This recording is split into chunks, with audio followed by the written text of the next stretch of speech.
নমস্কার বন্ধুরা, খবর সন্ধান চ্যানেলে আপনাদের প্রত্যেককে আরেকবার স্বাগত জানাচ্ছি। এই মুহূর্তের যে আপডেট পাওয়া যাচ্ছে তাতে ঘূর্ণিঝড় কিন্তু বাংলাদেশ এবং পশ্চিমবঙ্গের দিকেই আসছে। কোন কোন জায়গায় আসতে পারে, কোন কোন জেলাতে সব থেকে বেশি ক্ষতিগ্রস্ত হওয়ার সম্ভাবনা রয়েছে, এই মুহূর্তে ঘূর্ণিঝড় ঠিক কত দূরে রয়েছে, সমস্ত কিছুর ইনফরমেশন এই মুহূর্তে যা পাওয়া যাচ্ছে সেটা আপনাদের জানিয়ে দেবো।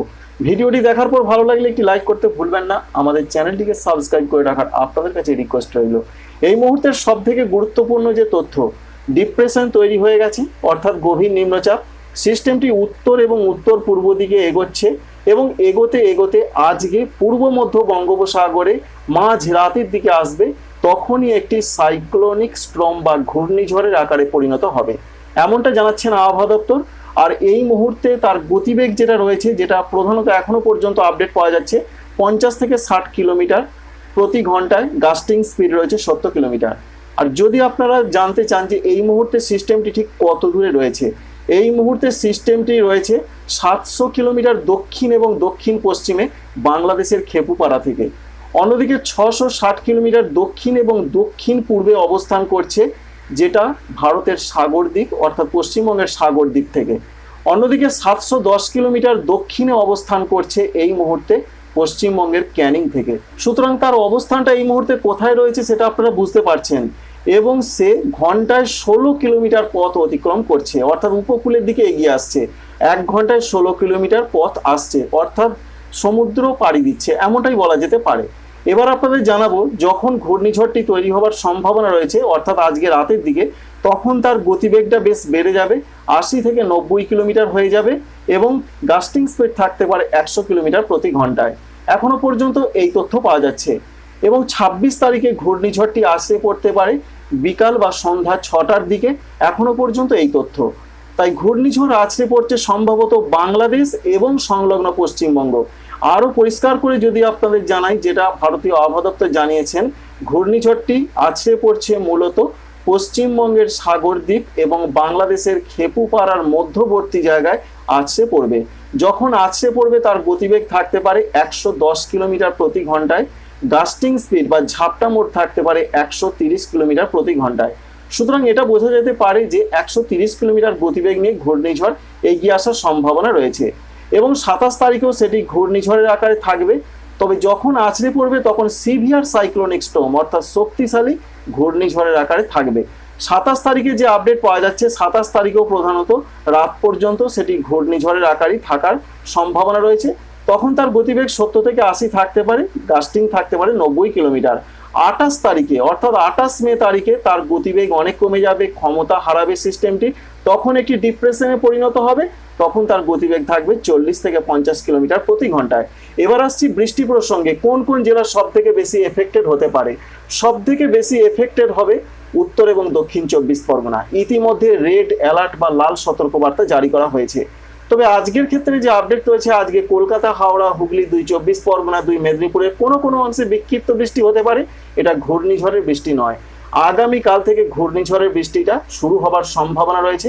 একটু ভারী বৃষ্টি হতে পারে, যেমন রয়েছে উত্তর এবং দক্ষিণ 24 পরগনা, পূর্ব মেদিনীপুরের কোনো কোনো অংশে একটু ভারী বৃষ্টি হতে পারে। সঙ্গে দমকা ঝড় বইবে 40 থেকে 50 কিলোমিটার গতিবেগে।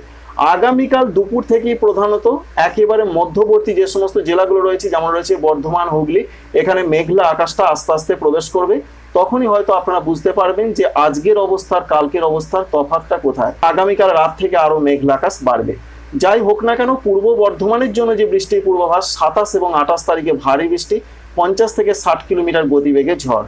তাই উত্তর 24 পরগনায় আগামীকাল ভারী বৃষ্টি, বিশেষ করে রয়েছে 27 এবং 28 তারিখে ভারী থেকে অতি ভারী বৃষ্টি। সঙ্গে বলা হয়েছে 110 থেকে 120 কিলোমিটার গতিবেগে প্রবল ঝড় বইবে উত্তর এবং দক্ষিণ 24 পরগনায়। পূর্ব মেদিনীপুরে 50 থেকে 60 কিলোমিটার গতিবেগে ঝড়।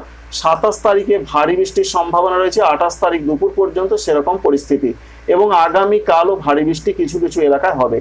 পশ্চিম মেদিনীপুরের ক্ষেত্রে পশ্চিম মেদিনীপুর, ঝাড়গ্রাম, বাঁকুড়া, পুরুলিয়া, এছাড়া পশ্চিম বর্ধমান, বীরভূম, এই জেলাগুলোতে সব থেকে বেশি বৃষ্টি হবে 28 তারিখের দিকে, 28 মে, অর্থাৎ সিস্টেমটি যখন স্থলভূমিতে আঘাত এনে আরও উত্তরমুখী হবে। তাই 28 তারিখের দিকে সব থেকে বেশি বৃষ্টি, দমকা ঝড় 40 থেকে 50 কিলোমিটার বেগে পশ্চিম দিকের জেলাগুলোতে বইবে। এখনো পর্যন্ত এই তথ্য। অন্যদিকে নদিয়া জেলা, এখানেও 50 থেকে 60 কিলোমিটার গতিবেগে ঝড় মুর্শিদাবাদের ক্ষেত্রেও সেই রকম পরিস্থিতি রয়েছে, বিশেষ করে 27 তারিখ এবং 28 তারিখ সেরকম একটা পূর্বাভাস। 27-28 তারিখে নদিয়া, মুর্শিদাবাদ, পূর্ব বর্ধমান এই সমস্ত জেলাগুলোতে বৃষ্টিপাত আরও বাড়বে এবং পশ্চিম দিকের জেলাগুলোতে বৃষ্টি বাড়বে। 28 তারিখ সকালের পর থেকে উপকূলবর্তী জেলা মেদিনীপুর, 24 পরগনা, কলকাতা, হাওড়া, হুগলিতে বৃষ্টি কমবে। কলকাতা, হাওড়া, হুগলির ক্ষেত্রে যে আপডেট রয়েছে, আগামীকাল দমকা ঝড় বইবে, মাঝারি ধরনের বৃষ্টি।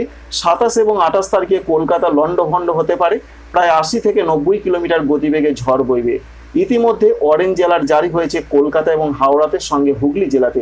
সুতরাং দক্ষিণবঙ্গে প্রবল একটা দুর্যোগ আসছে, অবশ্যই বুঝতে পারছেন। এর মূল কারণটি হচ্ছে ঘূর্ণিঝড় বাংলাদেশ এবং সংলগ্ন পশ্চিমবঙ্গে আছড়ে পড়ছে। যদি এটি উড়িষ্যার দিকে যেত অতটা হতো না। উত্তরবঙ্গের জন্য যা পূর্বাভাস রয়েছে, উত্তরবঙ্গে 27 এবং 28 তারিখে প্রবল ঝড় বৃষ্টি চলবে। বিশেষ করে 27 তারিখের দিকে মালদহ, দক্ষিণ দিনাজপুর, উত্তর দিনাজপুরে ভারী থেকে অতি ভারী বৃষ্টির সম্ভাবনা, প্রায় 50 থেকে 60 কিলোমিটার গতিবেগে ঝড়। এবং 28 তারিখে এই জেলাগুলোতে একটু কমতে পারে, অর্থাৎ মালদা, দক্ষিণ দিনাজপুর, উত্তর দিনাজপুরে কিছুটা কমবে, তবে ওপরের জেলাগুলোতে আরও বৃষ্টি বাড়বে। দার্জিলিং, কালিম্পং, জলপাইগুড়ি, কুচবিহার, আলিপুরদুয়ারে 28 তারিখে ভারী থেকে অতি ভারী বৃষ্টি চলবে। সিস্টেমটি কোথায় যাবে? সিস্টেমটি আছড়ে পড়লো, আছড়ে পড়ার পর সেটি যেটা লক্ষ্য করতে পারছি আমরা, প্রধানত পশ্চিমবঙ্গের মধ্যবর্তী জায়গা দিয়ে সেটি বাংলাদেশের রাজশাহী, রংপুর হয়ে আস্তে আস্তে আসাম, মেঘালয় দিয়ে আরও উত্তর পূর্ব দিকে সরে যাবে। বাংলাদেশের জন্য যে আপডেট পাওয়া যাচ্ছে, বাংলাদেশে অতি দুর্যোগের পূর্বাভাস পাওয়া যাচ্ছে। ইতিমধ্যে যা সম্ভাবনা, 26 তারিখে ভারী থেকে অতি ভারী বৃষ্টি হতে পারে উপকূলবর্তী জায়গাগুলো বা বিভাগগুলো, খুলনা, বরিশাল, চট্টগ্রাম এই সমস্ত বিভাগগুলোর দিকে সম্ভাবনা রয়েছে। তাই 26 তারিখে যতটা না হবে, 27 তারিখে এবং 28 তারিখে সব থেকে বেশি বৃষ্টির পূর্বাভাস। সঙ্গে খুলনা, বরিশাল, চট্টগ্রাম বিভাগের জেলা এবং উপজেলাগুলোতে প্রায় 100 কিলোমিটার গতিবেগে দমকা ঝড়ের একটা সম্ভাবনা থাকছে। এবং 27 তারিখে খুলনা, বরিশাল, চট্টগ্রাম, ঢাকা এখানে ভারী বৃষ্টি তো হবেই, বৃষ্টিটা আস্তে আস্তে বাড়বে রাজশাহী, রংপুর, ময়মনসিংহ, সিলেট বিভাগের দিকে। এবং 28 তারিখে বৃষ্টিটা আস্তে আস্তে কমবে খুলনা, বরিশাল, চট্টগ্রাম থেকে। 28 তারিখে রাজশাহী, রংপুর, ময়মনসিংহ, সিলেট এই বিভাগগুলোতে অতি বৃষ্টি, সঙ্গে প্রবল গতিতে ঝড় এবং কোথাও কোথাও বজ্রবিদ্যুৎ সহ বৃষ্টির একটা সম্ভাবনা রয়েছে। ভারতবর্ষের ক্ষেত্রে সব থেকে ক্ষতিগ্রস্ত আরও কয়েকটি রাজ্য রয়েছে, ত্রিপুরা, মণিপুর, মিজোরাম, নাগাল্যান্ড, আসাম, মেঘালয়, অরুণাচল প্রদেশ।